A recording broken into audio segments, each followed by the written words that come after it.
मैं जल्दी जल्दी ऑफिस से घर आया और अम्मा को खाने का कहकर वजू करन ये चला गया। मगरिब का वक्त ख़त्म होने वाला था। जैसे तैसे वजू किया और नीयत बांध ली। दौरान नमाज बार बार अपने गीले चेहरे को अपनी खली आस्तीन से साफ करता रहता। रुकू में जाते ख्याल आया, अम्मा की दवाई तो लाना भूल ही गया। ओह, वापसी पर बच्चों की फीस के लिए पैसे भी एटीएम से निकालने थे। फिर सजदा किया तो वहां भी घरेलू जिम्मेदारियां एक एक करके याद आने लगीं। थकावट की वजह से नमाज में नींद की झटके आने लगे। बस फिर किया था, सजदे में जाते ही नींद गुनूगी का झोंका आ गया। नींद में अजीब मंजर देखा, लोगों का हुजूम। हर कोई यहाँ वहाँ भाग रहा था। कुछ लोग कागज तकसीम कर रहे थे। मेरे पास आकर भी कागज थमा दिया जिस पर मेरा नाम लिखा था।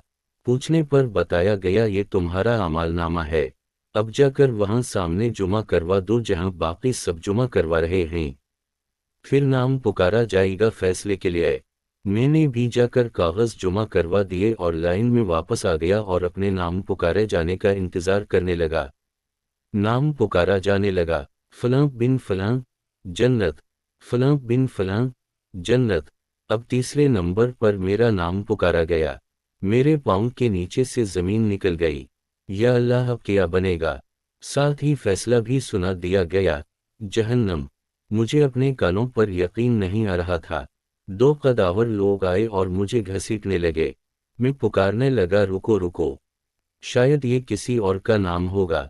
मेरा तो जन्नत वालों में आना था, मगर मुझे गुस्से से खामोश करवा दिया गया। हमारे यहाँ फैसले में गलती का इम्कान ही नहीं।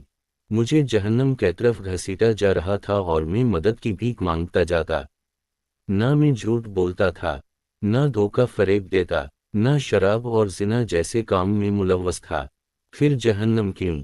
मगर कोई सुनने को तैयार नहीं था।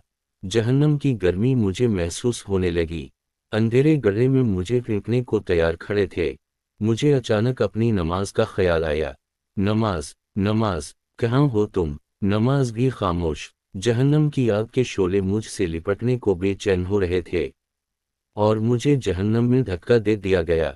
मुझे जैसे ही धक्का दिया, एक सफ़ेद बुजुर्ग ने फौरा मेरा हाथ थाम लिया और मुझे जहन्नम से बाहर खींचते हुए बाहर निकाला।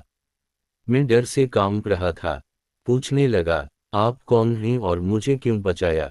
कहने लगे, मैं तुम्हारी नमाज हूँ।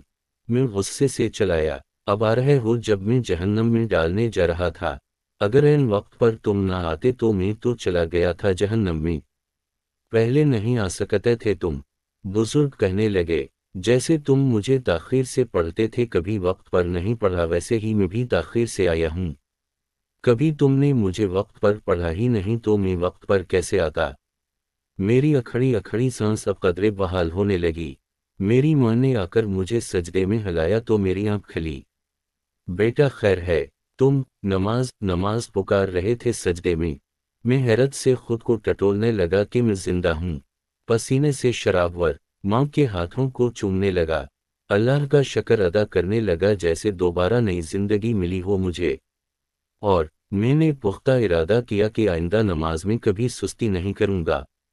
अब मैं जहाँ कहीं बाहर जाता हूँ तो वहाँ भी नमाज की फिक्र रहती है। कान हर वक्त आज़ान सुनने को तैयार रहते हैं। अब मैं लेट नहीं होना चाहता नमाज में। दोस्तों, चाहे दुनिया के किसी कोने में क्यों ना हूँ, कितने ही मसरूफ क्यों ना हूँ, ज़मीन यहाँ से वहाँ भी क्यों ना कर दी जाए, बस ये याद रखना, नमाज अपने वक्त पर अदा करना ना भूलना। Please share it with your friends. सिर्फ 1 मिनट ही लगेगा, हो सकता है कोई तौबा करके नमाज का पाबंद बन जाए और आपके लिए सदका जारिया बन जाए। जज़ाकल्लाह खैरा।